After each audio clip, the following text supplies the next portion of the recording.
Flasoro Amadou kibaruya o jumaw tabarkala sanga binani flasoro diripa la o tali kɛ Mali wolomasiri taba an ka lakanabaw ka kunnafoni di so mun bɛ ladiriale do jamana bɛɛ lajɛrɛlen cogoya la lakana nasiratigɛ la o ka maa ɲɛmaa colonel Sulemani Dambele ne yɛrɛ sinakɛ do ko an bɛ ɲɔgɔn na sa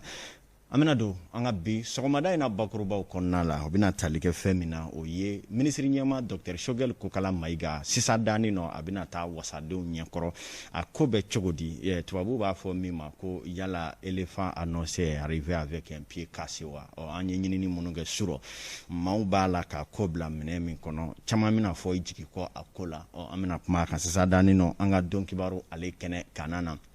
an ka jamana finitigilakaw ye maa 19 olu jolo kari ka maa 600 na kungafɛ wele bila olu ma siga kelen don mun na ka sabu kɛ sirada maɲɛ ni cɛni wale dɔw kɛra an ka jamana camancɛ bolo dɔw la an bɛna kuma o kan bi sɔgɔmada in na sisan dani no an ka don kibaru ale kɛnɛ kanan na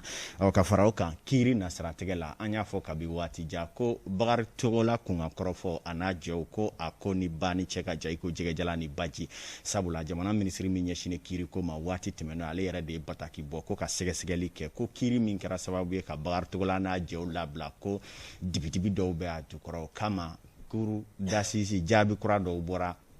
jaabi min bɔra ni ka o fosi ka bɔ ye kuma Bakari Togola n'a jɛw bɛna taa jɔ kiri ɲɛkɔrɔ ko kura tuguni an bɛna kuma o fana kan bi sɔgɔmada in na don kibaru kɔnɔ baara bɛɛ n'a sinsinbere don sɔgɔmada in na kunnafoni sinsinberew ye nin an bɛna kibaruya caman bila minnu cɛma sisan dani nɔ ni ka aw kunnafoni Mali kɔnɔ a n'a kɔ kan a y'aw bisimila k'aw fɔ k'aw ko ɲuman dɔn aw ka don o don timinandiya kosɔn an y'a fɔ ten tɔ ko don bolodabali ale bɛ se kuma tɛ don bolodale ma min ye tile filanin na ni maa min hakili b'a la CNT maa ɲɛmaa colonel Maliki Jaw ale ye damasɔnya ka i k'a dɔn session d'avril baaraw dayɛlɛli senfɛ CNT kɔnɔna la k'a fɔ ko tile fila in na u bɛna minisiri ɲɛmaa Choguel yɛrɛ wele ka taa wasadenw ɲɛkɔrɔ waasa ka se ka ɲɛfɔli kɛ malidenw b'a fɛ k'a dɔn a bɛna waati min na minisiri ɲɛmaaya na a ye layidu minnu ta ni baara minnu bolo nun donna k'olu bɛna k'a sinsinbere ye o baaraw bɛ dankan jumɛn na mun kɛra mun ma kɛ mun ma ɲɛ a tɔ ye mun ye gɛlɛya jumɛnw bɛ yen ko kana ɲɛfɔli kɛ malidenw ye o min ye jamanadenw ka hakɛ ye k'a dɔn danaya dara marabaa ɲɛmaa min kan ale b'a la ka jamana mara ni maracogo jumɛn ye yala wulikajɔ jumɛnw bɛ sen na o de cadre kɛ la bi alamisa kalo tile 21 Choguel bɛna taa jɔ sɔɔni wasadenw ɲɛkɔrɔ min ye lɛrɛ caman bɛna taa kɛ bi tile kɔnɔna la ka ɲininkali fɛn o fɛn bɛ wasadenw bolo k'o bɛɛ lajɛrɛlen tɛngun minisiri ɲɛmaa na waasa ka ɲɛfɔli kɛ o koɲɛw olu kana na a ko bɛna tɛmɛ cogo di an ye jate jumɛn minɛ a kan min ye sɔɔni an bɛna nɛn don la aw ye nka yanni an ka taa ye an y'a fɔ ko kiri nasiratigɛ la Bakari Togola ale kɔni ye waati jan caman kɛ kaso la minnu na jaabi laban dɔw nana bɔ an ka jamana kiri tigilamaw fɛ min kɛra sababu ye ko Bakari Togola n'a jɛw nɔ tɛ ko la ko k'u bila pelengetenw ka t'u ka so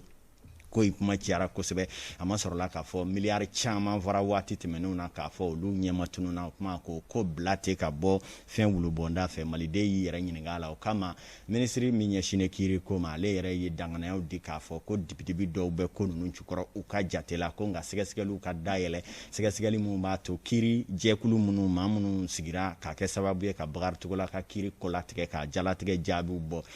kɔni doni bi cɛ makun dɔɔni tun bɛ hali n'o y'a sɔrɔ kiri tigilamaw tun bɛ baara la dogo la jaabi dɔw bɔra ka bi kunungo k'a fɔ ko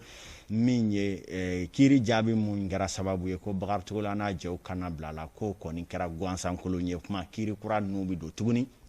Bakari Togola n'a jɛw bɛna segin kiri tigilamaw ɲɛkɔrɔ nka maa minnu y'a jugementw kɛ ko o kɔni jɛkulu bɛna waraka k'o ci k'a dɔn kiri tigɛbaa kuraw sigi minnu bɛna a baaraw jate minɛ kura ye nin kɔni ye gindo kura poyilen ye i k'a dɔn Bakari Togola n'a jɛw ka kasoladonko la hakilina jiginna maa caman bɛ yen minnu bɛ yen ni député kɔrɔw bɛ a cɛ ma ka taa se maa caman wɛrɛw ma i k'a dɔn Bakari Togola ka kiriko in nasiratigɛ la Umaru Koyita ale ye ɲɛfɔli dɔw k'a ɲɛ kan an k'a lajɛ. Kiritigilama minnu bɛ cour d'assises la kɛrɛnkɛrɛnnenya la sɔrɔ okumu kunna a bɛ n'a fɔ olu kɔni kun ye Bakari Togola ka laɲiniw a n'a ka hakililataw lamɛn waati min yɛrɛ la bɛɛ lajɛlen kɔni kun fɛ a bɛ se ka taa kaso la min ye si kaso ye Bakari Togola ale kɔni labilala k'a fɔ ko danganiya kɛrɛnkɛrɛnnenw ma sɔrɔ k'a fɔ ko a ye nafolo mugu in dun o yɛrɛ hukumu kɔnɔna na tarata don novembre kalo tile 23 kiiritigɛlamaw ɲɛkɔrɔ fɛn min kɔni bɛ tali kɛ Bakari Togola la ale kun ye a yɛrɛ lafasa ni ka ɲɛfɔli kɛrɛnkɛrɛnlenw kɛ wari min tununi kuma bɛ senna ni o ye miliyari 10 ɲɔgɔnna ye min yɛrɛ bɛ tali kɛ kɔmasegi min bɛ yen nɔ ni o bɛ di kɔɔri cikɛlaw ma a waati la waleya ninnu yɛrɛ kɛra san 2013 kana san 2019 waati la fɛn min kɔni Bakari Togola ale kun ye APK maa ɲɛmaa ye ani jɛrɛjɛkulu min bɛ yen nɔ ni a bɛ fɔ a ma Confédération des sociétés coopératives de producteurs de coton o maa ɲɛmaa fana kun don ni bɛɛ lajɛlen yɛrɛ kɔni kunfɛ kiiritigɛ minnu kɛra k'a yira k'a fɔ ko Bakari Togola nɔ tɛ a la ko o ye nin ko in bannen ye fɛn min kɔni ministiri min bɛ yen nɔ ni ale bɛ kiiriko kunna ni o ye Mamadu Kasonge waati min na ale kun ye procureur ale yɛrɛ de kun ye Bakari Togola ka kiiriko in baaraw daminɛ décembre kalo tile 7 san 2021 ka tɛmɛ ni bataki sɛbɛn kɛrɛnkɛrɛnlen dɔ kɔnɔna kuma ye kiiriso ɲɛma ale kɔni kun y'a ɲini procureur général de la cour d'appel fɛ k'o ka sɛgɛsɛgɛli baara kɛrɛnkɛrɛnlenw dayɛlɛ Bakari Togola ale ka nin kiiri in hukumu kɔnɔna na a yirala k'a fɔ bataki sɛbɛn kɔnɔna na ko maa minnu kɔni kun bɛ yen nɔ ni u ka kiiri tigɛ nin don ko sigana kɛra u ka waleya dɔw la ani u taabolow la o hukumu kɔnɔna na Cour suprême ale kɔni kun ye baara in ta ba la o la sa a yirala k'a fɔ ko Bakari Togola ale n'a tɔɲɔgɔnw olu kɔni bɛ sigi kiiritigilamaw ɲɛkɔrɔ wa fɛn min ka jugement ye ko sigi kan ka kɛ a baaraw kan segin bɛna kɛ a baaraw kan jaabi kura minnu mana bɔ o la kɔni bɛ kɛ sababu ye tiɲɛ ni ko ko bɛ Bakari Togola ka tɔgɔla wari dunko min kuma fɔ la a n'a jɛ wa dibi ka bɔ a bɛɛ lajɛrɛlen la ni k'a dankanamaya a ko mana tigɛ da min na kiiri tigilamaw bɛɛ n'i ka baara don anw ta ye kibaruya lase ye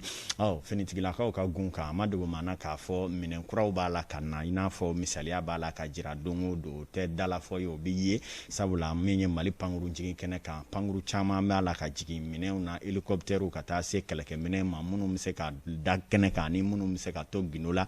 finitigilaka caman bɛ bi minnu kɔni bɛ ka seereyaw di k'a fɔ minɛn mun bɛ ni Mali armée mako b'a la waasa ka sebaaya sɔrɔ juguw kan an yɛrɛ kolo la ko baaraw b'a la ka sabati kosɛbɛ jaabiw fana b'a la ka ye duguw kɔnɔ jamana kɔrɔyanfan ni cɛmancɛ bolo fɛ kosɛbɛ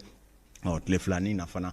min bɛ tali kɛ maa 610 ani kelen bɔɲanko olu ye seganamaw ye an ka finitigilakaw ye tɛgɛ da minnu kan sɛgɛsɛgɛli jɔnjɔ de bɛna kɛ u ka ko kan k'a dɔn maa minnu bɛ yen ni olu kɔni ye tiɲɛni ni k'a dɔn bingani walew kɛ tile fila in na an ka jamana cɛmancɛ bolo fɛ sɛgɛ kɛra maa kunfɔlɔ minnu na olu kɔni minɛlen nin ye sɛgɛsɛgɛli jɔnjɔ bɛna kɛ adamadenya jo sariyaw kɔnɔna na k'a dɔn min nɔ bɛ ko la ani min nɔ tɛ ko la 19 wɛrɛ bɛ olu jolo karila i n'a fɔ kibaruyaw y'a yira cogoya min na an ka kɛlɛbolo ɲɛmaya so maaw fɛ Mayimuna Wedrago ale b'a prépare latigɛw d'an ma ni avril kalo tile 19 nɛgɛ kaɲa 9 wagati la jɛkulu dɔw maa caman yɛrɛ kun bɛ nin kɔnɔna la n'o bɛ tali kɛ peloton de surveillance et d'intervention ani minnu bɛ gendarmerie kɔnɔna la olu kɔni yɛlɛnna mugujugu dɔ kan yɔrɔ la min bɛ tali kɛ centre de préparation opérationnelle ale ni Ombori dugu kɔnɔna ni ɲɔgɔn cɛ ka kɛɲɛ ni finitigilakaw ka fɔli ye ni mugu pɛrɛn sen fɛ Rusi jamana dege karamɔgɔ dɔ kɔni sɛbɛkɔrɔ joginna o kɔfɛ finitigilakaw ka wulikajɔ sen fɛ u kɔni sera ka dankari kɛ banbaci maa 19 la o kunnafoniya kelen y'a yira k'a fɔ nin wale in kɔfɛ u kɔni ye tɛgɛda maa 611 na ni ka ɲinikali waleyaw ta ka nin maa ninnu sɛgɛrɛ n'a y'a sɔrɔ maa bɛ ninnu cɛla min sen bɛ nin waleya jugu ninnu na olu kɔni na bila sariya mɔgɔw ka bolo kan Mayimuna Wedrago ale ka ɲɛfɔliw ye nin an bɛ taa CNT kɔnɔna la an y'a fɔ bi sɔgɔmada in na minisiri ɲɛma Dr Choguel Kokala Mayiga ale kɔni bɛna taa jɔ ni a kɔngɔ falen ye gafew la gafe minnu bɛ tali kɛ a ka PAG programme d'action gouvernementale a bɛna sigi minisiri ɲɛmaya na tuma min na jamana marali fɛɛrɛ bolo ni baara dakun jɔn ni jɔn bɛ a bolo n'a bɛna sinsin olu kan min ye sinsin bereba 4 fɔra minnu bɛ tali kɛ lakanako ani jamana yɛrɛ mara kɛcogo ɲumanw ni sariya gafew ko ɲɛw la minisiri ɲɛma sigili ni bi cɛ kalo kɛra 1 2 3 fo ka se kalo 8 ma mais ni mais sera ka sabati jamanadenw yɛrɛ b'a fɛ k'a dɔn olu ka kuma da o ye wasadenw kɔni ye kama a bɛna taa ɲininka bi ɲininkaliw la u b'a fɔ mɔ nansarakan na ko question d'actualité ka se ka ɲininkaliw kɛ nka a bɛ maa caman kɔnɔ ko nin ye tankɔnɔ ma cogo min na k'a dɔn k'a fɔ n'o cɛ ka jan i ko jɛgɛjɛla ni baji ɲininkaliw bɛna tɛmɛ minisiri ɲɛma na baara minnu bɛ yen n'a y'olu fɔ k'o kɛra cogo di jamanadenw yɛrɛ fana ka fɛla ye mun ye Choguel sigili ni sisan cɛ ani nin ko ɲɛw kana na Lolomadi Bate ale ye kuma di jamanaden dɔmɔdɔ ma an ka ɲɛma jɔ a fɛ a ka baara daminɛli se ka kuma a ka côté mun kan fana n'o fana ye justice ye donc parce que jamana o jamana ni justice ɲuman t'a kɔnɔ a jamana taga man di ɲɛ bon n'i y'a jate minɛ impunité a y'o kɛlɛ kosɛbɛ fɛn min ye fɛn na gɛlɛmanba ye n'o ye sécurité n'o ye lakanabaliya ye vraiment an y'a ye k'a fɔ avancé kɛra o yɛrɛ o tɛ kuma ye o bɛ ye de parce que n'i y'a jate minɛ bi kɛlɛkɛminɛw minnu bɛ an ka faamaw bolo an ka lakanabagaw bolo bi n'o y'an ka sɔrɔdasiw ye o dogolen tɛ maliyɛn si la ni i ye ne ɲininka a ka programme na ne bɛ se k'a fɔ a ka programme na n m'a fɔ dɔ tɛ kɔfɛ mais fanba kɛra. ne kɔni hakili na n'i ye o point 4 ta kelen de bɛ yɛlɛmaba donna mun na n'o ye sécurité ko ye bi an bɛ se k'a fɔ alhamdulilayi an ka armée mɔgɔw u bɛ baara la baaraba la an b'u fɔ o la an bɛ premier ministre yɛrɛ fɔ o la mun y'a tɔ saba ye ne kɔni hakili la yɛlɛma foyi ma don o fanfɛla la donc n'i ko ne ka premier ministre ka bilan jugé ne kɔni hakili la bilan in ye bilan négatif ye n'i ko n ka a noter par rapport à ça ne bɛ kuru 7 ni taama 5 de d'a ma sur 10. nani bi cɛ u y'a jira na u ye sira dɔw jira k'a fɔ ko tiɲɛ yɛrɛ la an ŋaniya ɲuman b'u bolo ka taabolo falen taabolo kɔrɔ ninnu falen min kɛra sababu ye n'a ye dɔn gɛn ka bɔ yen k'a fɔ ko maliyɛn ni se b'i ye i b'i sago kɛ k'a jira k'a fɔ ni fanga b'i la i b'i ka fanga boli fangadenni kan u y'a jira minnu bilala faso nafolo kun n'u y'a manamanadun u ye caman yira bon fila tɔ in an b'o fana jira k'a fɔ an kɔni ma yɛlɛmaba ye o la n'o ye élection ko labɛnw ye fɛn min ye réforme politique fana ye o fana b'o kelen de nɔfɛ an ma réforme ba ye ko n ka se k'a ka bilan juger ka se ka note dɔ d'a ma ne b'a f'i ye n k'a bɛ camancɛ la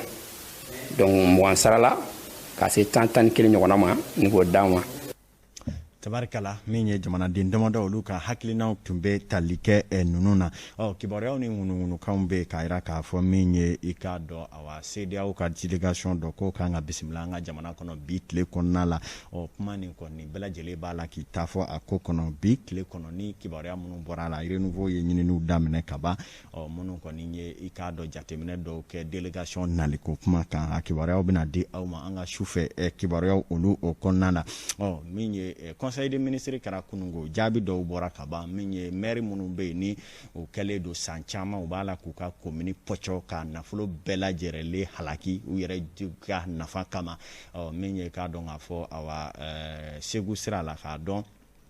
dugu min bɛ yen n'u k'a ma ko commune des Ans Kulubali o kuma ale maire fɔlɔ gɛnne kɔ ka bɔ maire la ka kɛ n'a ka kɛwale jugu ye Buguni mara fana la Zanjɛbugukaw ka maire jaabiw bɔra kunungo k'ale fana gɛn ka bɔ maire baara la jamana yɛrɛ ka sariya fɛ a ma sɔrɔla k'a fɔ kɛwale jugu minnu bɛ yen ani damatɛmɛ hali ni bolo kɔrɔ tarila kafodenw fɛ n'i nana kɛ min ka di n ye n b'a kɛ foyi tɛ bɔ a la yanni élection nata tɛ voie de recours min bɛ yen n'o ye sariya taabolo kura ye o ye laɲini bɛ se ka kɛ ka na ministère de l'administration territoriale n'o ye ministre min ɲɛsinnen don marako ma olu bɛ laɲiniw kɛ sariya kisɛ fɛ min yɛrɛ b'u yamaruya ka taa jaabiw ni hakilinaw ta conseil des ministres kɔnɔ ka i gɛn ka bɔ mairie baara la wa kiiri bɛ se k'i nɔ minɛ waati bɛɛ lajɛlen Zanjɛbugukaw fana ka maire o kɔni gɛnna k'o bolo bɔ mairie baaraw la a yɛrɛ ni a ka kɛwale jugu tile fila in na maire caman yɛrɛ fana bɛ yen minnu bɛ yen ka kɛ ni jamana bɛ gɛlɛya min kɔnɔ ni élection t'a la ka se ka kɛ o ni dɔ bɛ ka fara u ka mandat kan ka dɔ fara dɔw yɛrɛ de ye dekun ni sigida seginkɔ maires ye sariya taabolo min donnen don maaw kɔrɔ u ye ka laɲini kɛ u ka gɛn ka bɔ maire la ni jamana ka sariya ye sabula ni sɛgɛsɛgɛliw y'a jira k'a fɔ u ka baara kɛta tɛ taa kafo ka nafa la fɔ olu yɛrɛ ka nafa hali dɛmɛ minnu bɛna commune kɔnɔ u b'a bɛɛ lajɛlen pɔcɔ jamana faamaw ko kiiri ɲakilibaliya k'o tɛna bɛn bilen ja min ye araba nata ye maire dɔ kibaruya wɛrɛw na sɔrɔ mun tɛ ninnu fana n taw ye saga 56 o bɛ nɛgɛ ɲɛ 7 kan aw minnu ye waati ta ka bɛn n'anw ye ka kɛ ni waatiw n'u cogoya an bɛ kibaruya sosoro yan fɔlɔ yan'an k'an cogo labɛn ko kura Fanta Tumota Amadou k'i fo an bɛ Mali maire bɛɛ lajɛlen fo sabula jɛmukan in kanubagabaw b'u fɛnɛ cɛla la an bɛ taga ɲɛfɛ Sori Ibrahim Diallo ale bisimila wagati sera Sira Kamara a lajɛ n'an sera ka Sori lasɔrɔ